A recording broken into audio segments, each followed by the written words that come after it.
नमस्कार मित्रांनो, आज आपला 60 डेज चॅलेंजचा दिवस दुसरा असणार आहे. आपण रोजच्या वेळेला 5:30 वाजता उठून आपलं सर्व आवरून गरम पाणी पिऊन आपण आता ग्राउंडला निघालेलो आहोत. आपण ग्राउंडवरती आलेलो आहोत मित्रांनो. आता आज आपण काल आपला लॉंग रन झालेला आहे.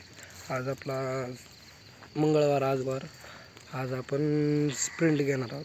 मीटर 200, 400, 600, 800 अशा 1600 मीटरचा जो इव्हेंट असतो आपला, तो बेटर करण्यासाठी आपल्याला रिपिटेशन महत्त्वाचे असतात. त्याच्यासाठी आज आपण रिपिटेशन मारणार आहोत. त्याच्यासाठी आपलं ग्राउंड असणार. तर मित्रांनो, रिपिटेशन मारण्याच्या अगोदर पहिला आपण वॉर्मअप करणार आहोत. वॉर्मअप करणं गरजेचं आहे आपल्याला. मी तुम्हाला काल पण सांगितलं होतं कालच्या व्हिडिओमध्ये की आपल्याला रिपिटेशन असो किंवा कुठला वर्कआउट असो, त्याच्या पहिलं वॉर्मअप करणं खूप गरजेचं आहे. बॉडी जोपर्यंत पूर्ण गरम होत नाही तोपर्यंत कोणताही वर्कआउट सुरू करायचं नाही. जर आपण तसं केलं तर आपल्याला इंजुरी होण्याचे भरपूर चान्सेस असतात. त्याच्यामुळं वर्कआउट करण्याच्या पहिलं स्ट्रेचिंग ही प्रॉपर झालंच पाहिजे. वर्कआउटच्या पहिलं आणि वर्कआउटच्या नंतर दोन्ही वेळ स्ट्रेचिंग झाली पाहिजे. वर्कआउटच्या नंतर पण स्ट्रेचिंग करणं तेवढंच गरजेचं आहे. तेच आपण आता करणार आहोत. हे स्ट्रेचिंगचे काही प्रकार आहेत मित्रांनो. हे 8-10 सेट असतील आपले, ते आपण करून घेणार आहोत. 15 ते 20 मिनटं आपल्याला लागतील. पण वर्कआउटच्या पहिलं 15 ते 20 मिनटं स्ट्रेचिंग करणं खूप गरजेचं आहे. जर आपण ते केलं तर इंजुरी आपल्याला कसलीच होणार नाही. मित्रांनो, आपल्या स्प्रिंटा मारून झालेल्या आहेत. स्प्रिंटा मारल्यानंतर बॉडी रिकव्हरीसाठी आपण हर्बलाइफचं हे प्रोटीन घेणार आहोत. आज आपण घेतलेले आहेत 200 मीटर, 400 मीटर, 600 मीटर, त्याच्यानंतर 800 मीटर, त्याच्यानंतर 1000 मीटर आणि रिटर्न नंतर 800 मीटर, 600 मीटर, 400 मीटर व 200 मीटर. हा आपला मंगळवारचा वर्कआउट असणार आहे.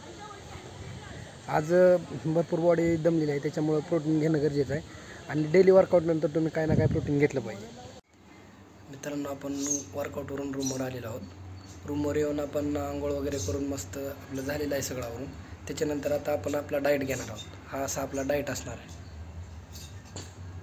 ह्याच्यामध्ये आपलं 2 अंडे, मूग, मोड आलेले कडधान्य भरपूर आहे. ह्याच्यात वर्कआउट केल्यानंतर हे खाणं खूप गरजेचं असतं. ह्याच्यामुळे आपली स्ट्रेंथ वाढते. त्याच्यामुळं हा डाएट आपण डेली फॉलो केला पाहिजे. मित्रांनो, आता आपण लायब्ररीमध्ये आलेलो आहेत. 9:30 वाजले. 9:30 ते 12:30 आपल्याकडे 3 तास आहेत. 3 तास आपण मराठी व्याकरणचा अभ्यास करणार आहोत. आता मित्रांनो, आता आपला जेवायचा टाईम झालेला आहे, तरी आपण जेवायला जात आहोत. जेवणामध्ये आपण आता घेणार आहोत 2 भाकरी, भाजी, चपाती, राईस सध्याला आपण घेत नाही आहोत. आपला डाएट चालू असल्यामुळे चपाती आणि राईस आपल्या जेवणामध्ये नाही आहे. आपण आता फक्त 2 भाकरी आणि भाजी असं आपलं जेवण असणार आहे. आणि जेवण झाल्यानंतर आपण थोडंसं वॉकिंग करणार आहोत.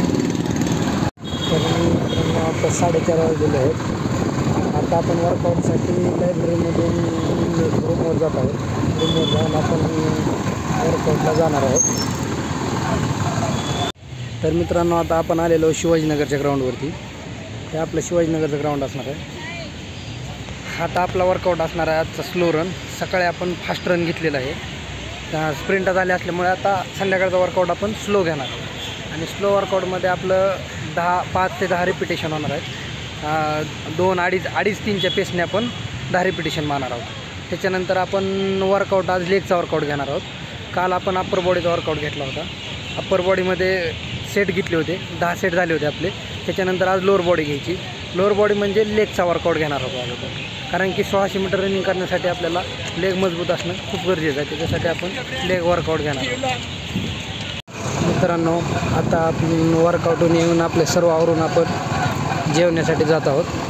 संध्याकाळचं जेवण हे आपलं लाईटच असणार आहे. खूप काही जेवणात संध्याकाळी जास्त जेवण करायचं नाही. लाईटच जेवण केलेलं संध्याकाळी चांगलं असतं. सकाळी ग्राउंडसाठी त्रास होणार नाही आपल्याला. त्याच्यामुळे आपण एखादी भाकरी नॉर्मल एखादी भाकरी आणि भाजी आणि थोडंसं सॅलड खाल्लं तरी चालेल.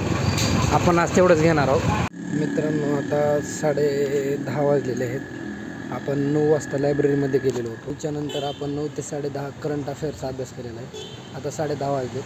10:30 वाजता आपण रूमवरती जाऊया आणि 11 वाजेपर्यंत आपण झोपून घेऊया. त्याच्यासाठी कारण आपल्याला सकाळी 5 वाजता आणखी 5:30 वाजता उठायचं असतं. त्याच्यामुळे आपण 11 वाजेपर्यंत लवकर झोपलो पाहिजे. झोप होणं पण आपलं गरजेचं आहे. कारण की झोप प्रॉपर नाही झाली तर इंजुरी होण्याचे चान्सेस असतात.